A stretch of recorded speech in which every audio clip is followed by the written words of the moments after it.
supposed to have any cattle this year on the land that my father and my mother left me. I just don't think it should be left vacant for jaybirds and possums and groundhogs to live off of. And we got some cattle on it, and my wife is very, very unhappy about that. And of course, I'm sure I'll lose money and have to sell 2 or 3 guinea pigs to pay myself out of debt.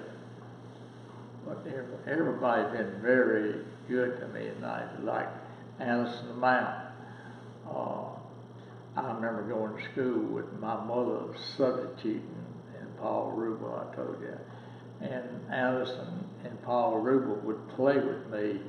Of course, both of them had, I guess, mind of a jaybird or something. I mean, real smart. And I remember them very well. And Anderson came back, like I told you, got Melissa there. And I met Nancy, his wife, and she was a very likable person. And she was, I think, a semi-pro woman golfer. And they went back. Of course, Anderson passed away due to circumstances, kind of like Uncle Sonny smoked all the time. Anderson had habits that didn't agree with his systems with it, a lot of people. The master thought it time he'd go and he had to leave. And Nancy, I think, wound up going to over in the Carolinas, I believe. Yeah, worked. she did. And she had a job over there. I guess semi-playing golf. She might be passed on, just like Clay Maddox that left us. He one used to pick my pockets on things like rings. Tell us about Granny Jewel. Who? Your mother.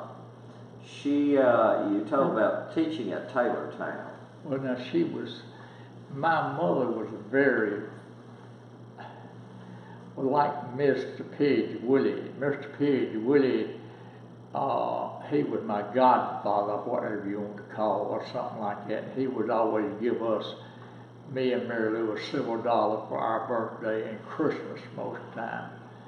And of course, my mother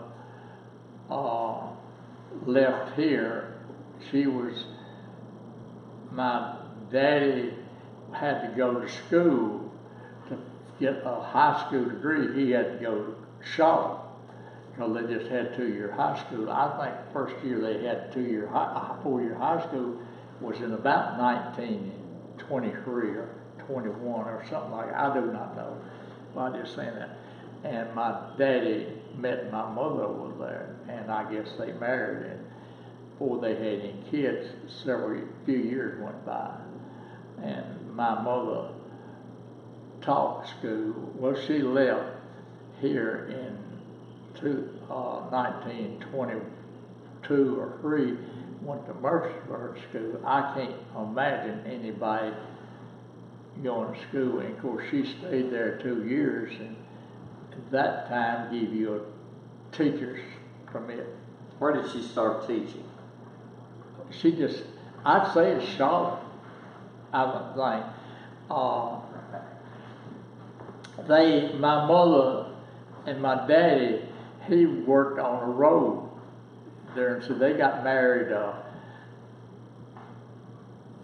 I believe Mr. and Mrs. Croft, that's Jimmy Sullivan and Dina's daddy and mother. Dina's daddy and mother got married in 29. My mother and daddy, I believe, in 30, and Mr. Joe and Miss Ear in 31. I believe. I might be wrong. It might start in 30. But anyway, my daddy worked at the state surveying, and they would go to different places like Columbia. I remember him talking about living things and that, my mother, and I don't know. And of course, Mr. Charlie Spate was a surveyor. That's the road out here named after him. My daddy and mother was associated with Mr. Spake and his widow. I don't know what his wife's name, Charlie Spake's wife. Might be Emma, I might be wrong on that. But that, and my daddy in 1935, I guess he worked during the Depression, I guess, for the state, which I don't know, but anyway, not saying that. But anyway, 1935, he came here and started carrying the mail. Actually, he got a job as a postmaster. And the postmaster at that time, I guess, kind of done what it was. And the vacant came open, this job going to Harper River and out Jones Creek Road toward Charlotte. He took that job, and he carried mail, I believe, 37 years. And first 15 years, I'd say 10 or 15 years, every bit of the road he'd go down, he'd have to come back. Like some of the people be out flagging down, catching mail, a letter like that. And Jimmy Orange told me something today. Yesterday he stopped and talking to me, Jimmy Orange did. He said, you know, Mr. Cal was real good to me. I said, no, I didn't. He said, you know, I'd work with him, and he said he'd always pay me, give me a little money. And he said, one day I turned 16 years old, and he said, asked my daddy, reckon I could get a driver's license. And of course my daddy said, I guess so. And said my daddy had a new car, and said they went over there to get a driver's license in a new car because his car, what was Mr. Orange's name? I can't even think of it. Sam Orange. And said the car they had one all together, I guess. And he said they let my daddy have this, he let Jimmy have his car to get his license. And the city got over there and said, when he drove up to get the license, Pat Martin sitting out there talking. I was sitting out there talking, and Pat said, "What are you over here, Mr. Calvin?" Or he said, "Well, Jimmy wants a driver's license." Said, "I came over here to let him thing." And Pat said, "Well, you got to go and take a little test in there." And said, "I meant he'll get through it all right. You don't, we'll take care of that." And he came back out, and Pat said, "Do you think you can drive that car around, Mr. Calvin, car around the block?" And Jimmy said, "Yeah." Said he went around the block, and when he got back, said he wasn't used to, brake. Said he put the brake and he squeezed the tire. And he jumped out, and he said, "My face red, everything." And Pat said, "Well," said, "that's pretty good, but then you squeezed the tire, I'm going to bypass you. Here's your license." He said, "No." He had said the license be mailed to him 10 days. But my mother was a feminine person.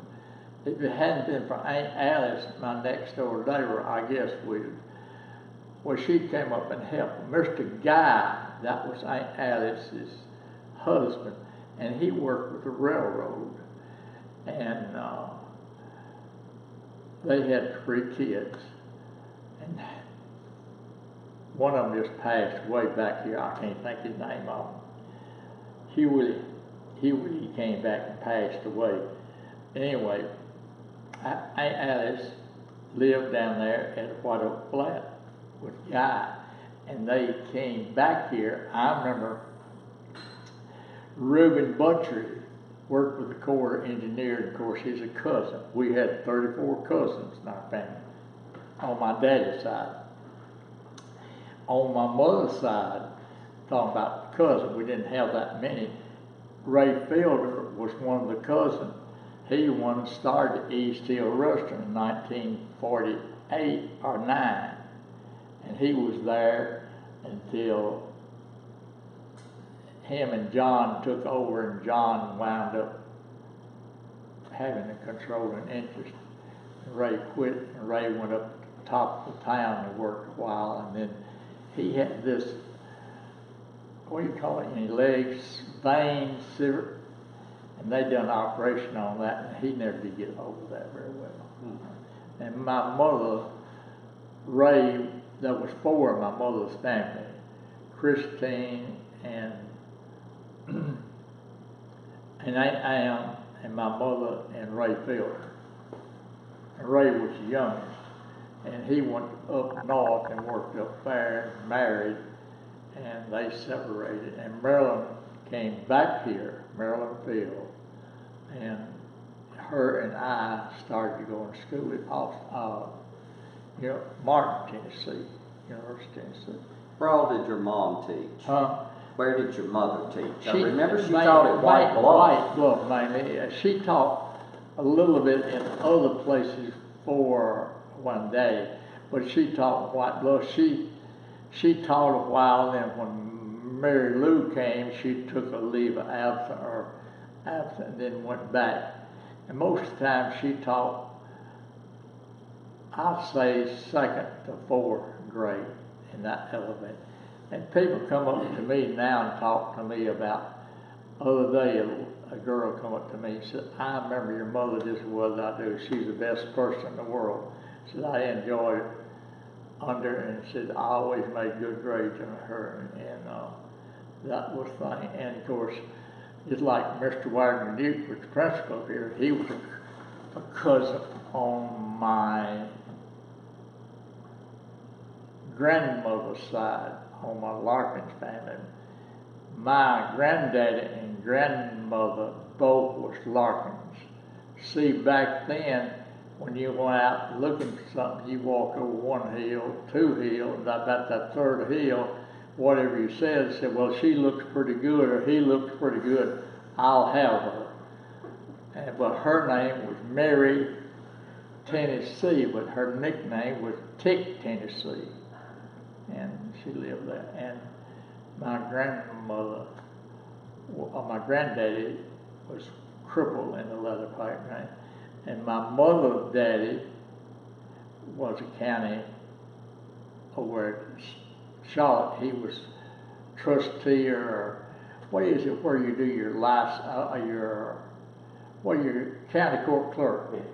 That's what he was when he done that several years, and then he was, I think after 12 or 14 years, you had to run it every 2 years.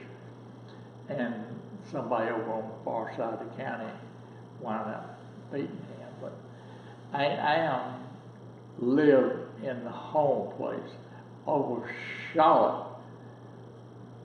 They moved my mother's house across the road. That's where I used to go play there, and when I was growing up, we'd go there and eat dinner. Mary Lou and my mother would go associate with their sister and stuff. That's where they were doing that. My mother was always very, well, she helped a lot of people, like Lou and Betty. She carried them to the doctor, and different people like that. And who else did she carry like that, the doctor? But anyway, I remember Lou and Betty. And Bessie helped carry them to the doctor a lot. And they was thinking, Rachel Dawson lived out here on Johnson Branch Road. Rachel said, when I got on Dawson, I said, I'd take them, and I said, Lou and Betty, get in that bathtub. Said, I'd pour a little Purex in, and said, I'd throw their clothes out and burn them, because I had plenty of clothes there, and I'd give them and go to Nashville. And one time my mother carried Lou and Betty to Nashville to see a doctor. I don't know what part, must have been for MBA at University of Harvard or something like that. And so they went in the doctor's office, and like you say, every doctor's office you go full is full. And one seating. And my mother said, well, let's just stay down here. And Betty spoke up and said, no. Said, Joel, take that seat. And when they did, my mother sat down and said about that time they popped their tail right down against the wall, the leg was standing straight out in front of them. And my mother had to carry them more than once. But when after the doctor see him, the doctor would always ask for walnuts. I can't say the word like Bessie can, but they'd bring a little sack of black walnuts to the doctor's office every time. And they lived on, your dad bought their place. Bought it 3 times from them. I knew it was 2. And when did he buy that? Do you remember? Huh? When did he buy it from them? Do you remember the first time he bought it? No, I don't remember. It was, they were living there and carrying the mail, and they would walk up town, and you could see them walking up town. And they had a chicken, and what was the chicken rooster's name? They had a pet rooster there. But after their mother passed away, they never did sleep on the bed anymore. Really? The feather bed was in there, and that's why I heard they never did sleep on it again. And the house was pitiful. And Sarah, who was Sarah to them? Huh? Sarah Ashworth. Was that, Sarah was their mother. so I don't know. Well, see, they didn't have no daddy. They was born by stork. Well, now Lula was, I know, that's one, that was the youngest, and Betty was older one. She was one that my daddy and mother had a heck of a time trying to get her Social Security. You know, have to go through this NRA or whatever you call it, get her Social Security. They had to go out here and see Jeff and see Tim and see Miss Maud and Mr. James and a heart full of different people. Veritas, she was born, and she had in like her age, born in 1900 or something like that, whenever it was. But that was the situation on them. But my daddy and mother has been a part of White Bluff ever since they've been here, very active. And reason we had a new store, it was a place that Jewel wanted to get rid of Calvin at night, and he said, I'll build me a place to load. And I remember them cutting a cedar post off the place we lived down there, and they in the new store right now, about 8 by 8 cedar post.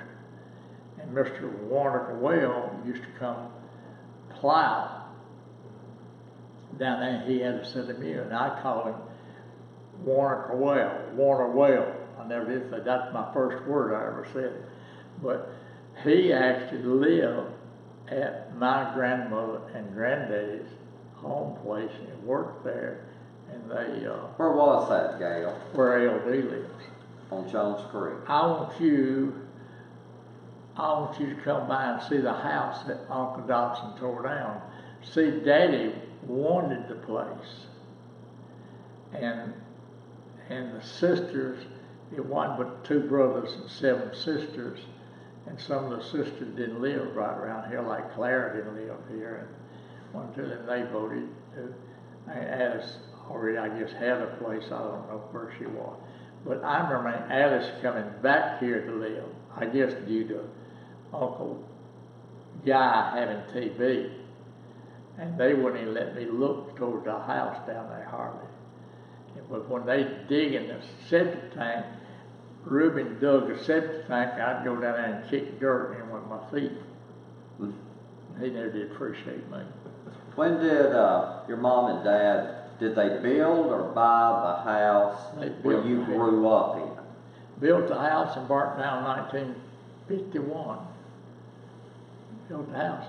It was completed, when they built it down, Pap collected antiques, it was completely solid with antique.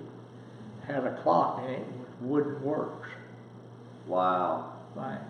And we got Jimmy Sullivan was raising hogs down there at the house when the house caught fire, and he got coal oil stove we used to cook heat by, and a cherry table. We still have a cherry table in our house. When did they build the brick house? They built it in about, I'd say 36 to 37. I just, Around that time. that time. When did he start the new store? What year, do you remember? I guess about 49 or 50. Do you remember the fire? Oh, I remember the high fire. That's the reason the store didn't catch fire. It had rained for 16 days and 14 months. And they got up on top of the store, and it was oval-shaped roof, and they poured water down on the side, keep the brick from cracking. And Texaco building by Roman Reader were right beside it, and it burnt down. Mr. James Mr. James Myatt built the one, and I have had so much trouble. Anytime you own land, it's aggravating. But like down on the creek, what I got, Daddy bought, one day I come in, I said something, I said, Daddy, I said, why we hadn't got any land on the creek or nothing like that? He said, we don't want it. And I just said, it's not good land. And then thinking about it, the next thing I knew, the three Dawson brothers, he bought the land from them, which is roughly 92 acres plus or minus. And he said he done very well on the first two, but the last one kind of got in his pocketbook more than he wanted to. And Pap put 2 D6 dozer down there and worked 6 weeks cleaning it up. It was, I'd say less than 20 acres of cleared land down there. And he cleared it up. Is that down on Snakeville? Snakeville. Yeah, which is on Yates Road, It's right down from, right before you get to Creekwood. You take a left and go. Tell me about, I went down there, Grandy and I used to fish down there a lot, but we never went up to Snakeville. But I'd say 20 or 30 years ago, a couple of us went, and there appeared to be what was a dam down there. Do you know anything about that? Yeah, it's the dam that Montgomery Bell built. He built that dam. They call it, he built it on account of he wanted to hammer the iron out. I got the 3 elements you put in your make iron. I got it out here in the car someplace. But anyway, when it comes out, they pour them in piglets, and they make little piglets out of that. And up there, he had that up there on a hammer mill, and he dug Jonesy Creek, make a big U circle and come back in here. And in this circle, he up above this where he dug 2 creeks run together. Right below these 2 creeks, he built a lock, and he dug a canal. I'd walk is about 1,700 feet, and where it came to like this, the canal will be about 5 feet deep because it is filled up. And then between these 2 bluffs, he took these rocks and laid them and made them a dam, which I'd say the dam roughly is 25 feet high. It's roughly, by my stepping, it's about 270 feet. And he built it between 2 bluffs. And the bluffs, like you'd come off this bluff, you'd go out this way, then you go straight across and then back into this bluff. And I think Fuzzle has got it posted now. It has been, Mike Larkins, I had 64 calves one time down the creek, and they got out, and they got on everybody's land. I looked them up with road runners, airplanes, everything. Finally, I got them back in, and Mike Larkins told me if I didn't get them back home, he could shoot them, his son, and drag them back across there.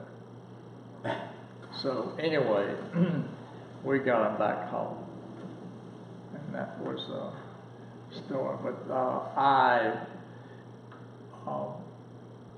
Richie Dotson is taking care of it.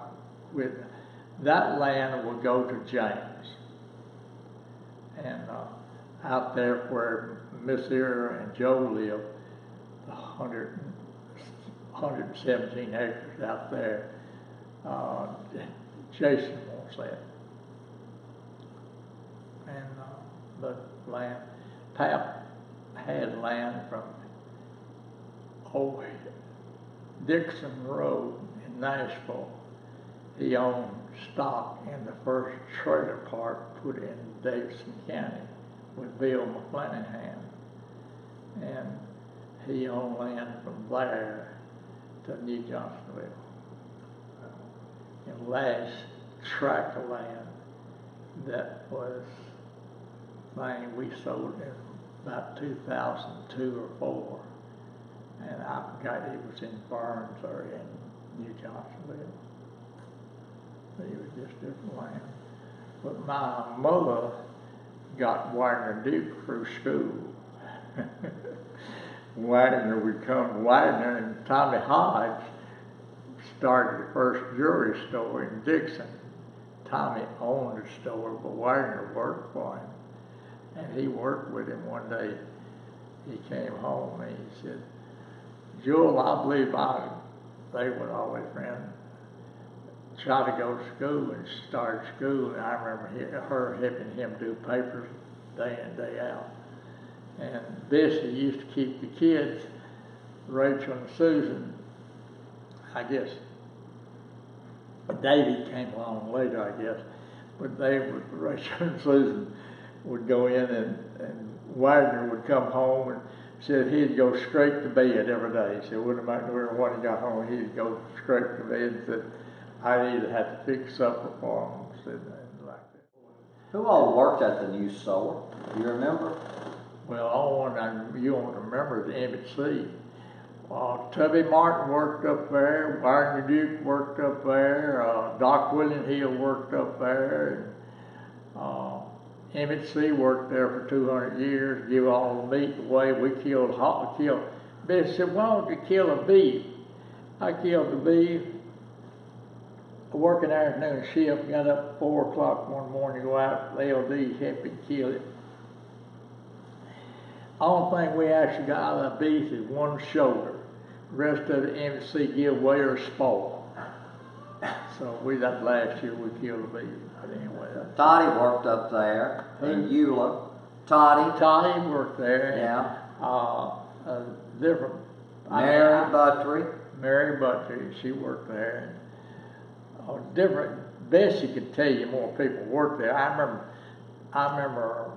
We've hired 2 or 3 people officers, and they didn't last very long. But one of my biggest mistakes, I wanted to redo the store when people would begin and move out of town and stuff like that.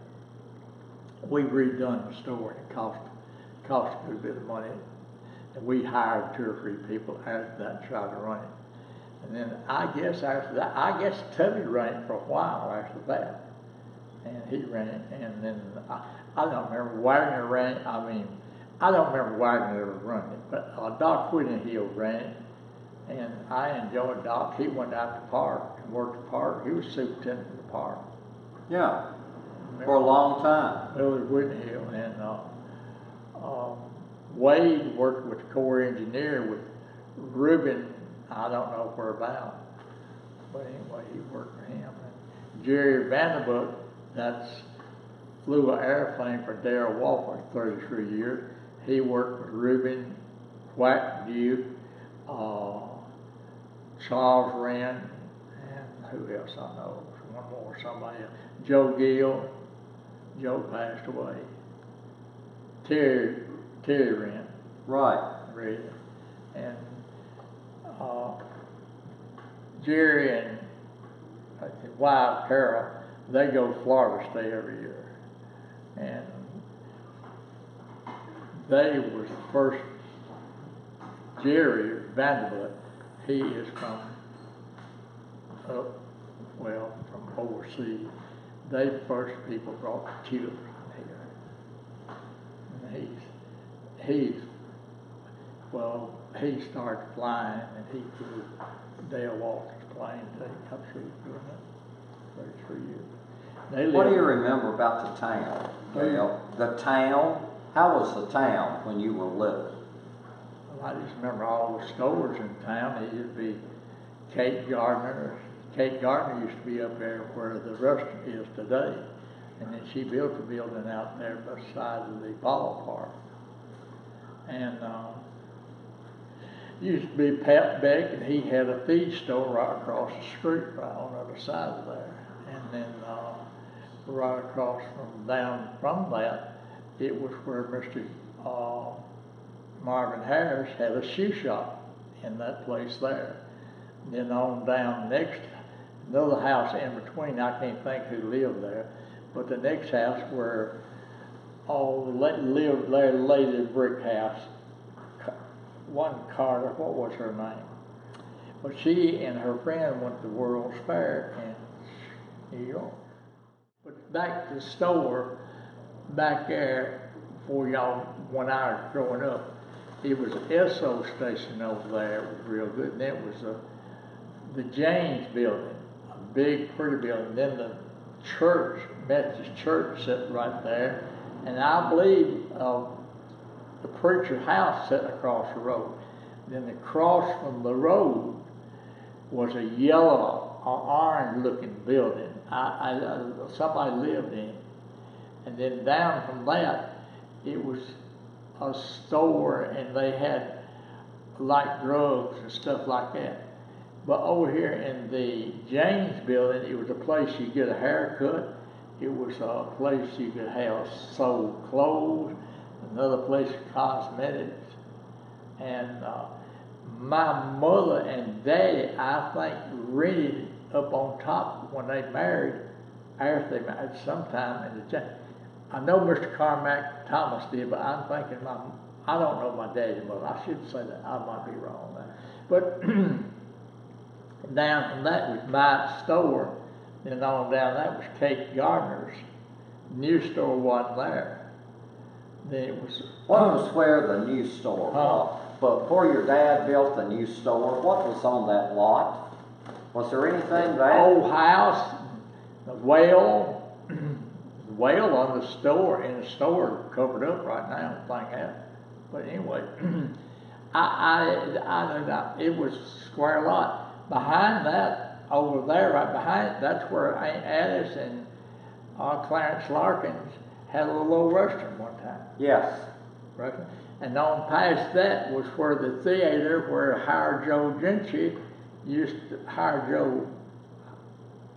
not Gentry, but Howell, run the movie thing. Yeah. Thing. But see, one of the biggest things I missed, I tried to talk to Mr. Sam White about the whole thing, and he would always change the subject. He was just so much more knowledgeable, and I guess I was, and they gone thing, but and that's who I tried to talk about, old White Bluff. But just like the Elizabeth House, what was her name? Built that? Elizabeth House. Yes. She came here in 1890 or 1880, and she thought we so illiterate and not knowing anything. And she tried to educate the people. And what was her name? I can't think. Miss Jenny. Huh? Miss Jenny. And she lived, Well, she's from Nashville. yeah, and didn't she live in Cron Hollow? Ended up, I think that's where she built a house down there.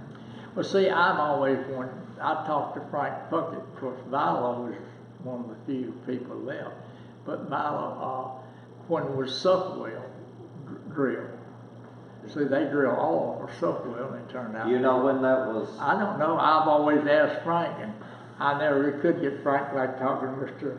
Sam White. He said, well, I don't know, I had to think about it, and this, that, and that. I never have heard anybody say for sure when the Suffolk. When it was drill. But when we was a kid, we used to go down there on picnic, on church, and it was a concrete thing, came up about 3 feet high, and on both sides, the water shot out that big, and you could smell it as far as here to the. Yeah, supper well. Well, but now, last time I was down there, which was 2 or 3 years ago, and they said I was trespassing. But that's fine. But. Do you remember the old park? Yes, no, I remember part of it. They said the White Bluff people run out of here. Used to be a lot of Nashville people come down. Well, all people came down here that much. It was fun. See, they'd come down here and stay and ride the train back to Nashville. See, that was your transportation. See, Mr. Newell, and what was his wife's name? Newell Jackson? Irene. She can't even think of my mother. She'd ride the bus. They'd serve the bus to Jackson, then turn around and come back. You remember when you never did that? Mr. Blankenhorn used to be one of the people over here. Had an airplane down there on Trace Creek. That's right. Right down there, and that we get a field trip. That's where we'd walk down to that field trip. Right there wasn't anything on Trace Creek when we were growing up. Just a couple of houses. Right. Gale, thank you very much.